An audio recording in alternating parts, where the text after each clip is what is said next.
Už je dlouho nic tak nevyrazilo dech, jako tenhle ten kousek od Camillus. Zase jsem udělal začátečnickou chybu a nepodíval jsem se na rozměry, než jsem ho dostal do ruky. Je to lovecko-nářaďovo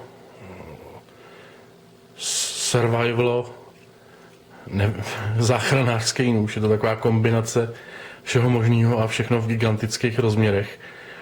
Fantastický, že všechny ty 3 čepele jsou ovládaný jedním button lockem, a to jak při otevření, tak při zavírání. Tady je druhá čepel.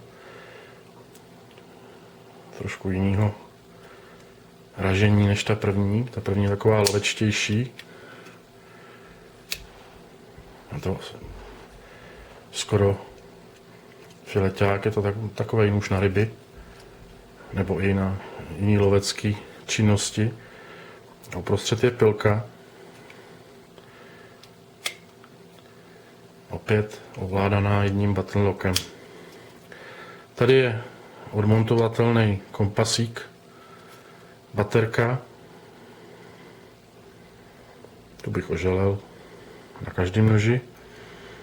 A tady je škrtadlo s píšťalkou. Zajímavá kombinace.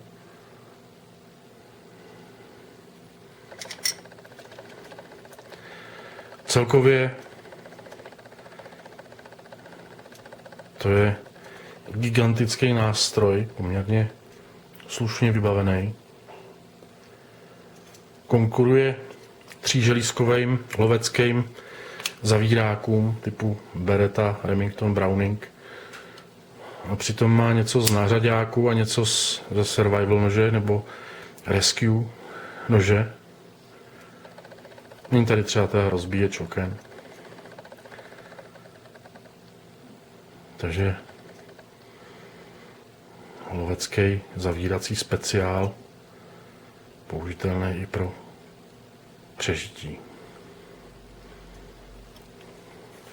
Dlouhý klips, to oceňuji, když už teda není k tomu pouzdro, což už by si tyhle ten gigant asi zasloužil, tak je tady velký klips, který by měl něco vydržet a hlavně udržet ten nůž v nějaký pozici v kapse.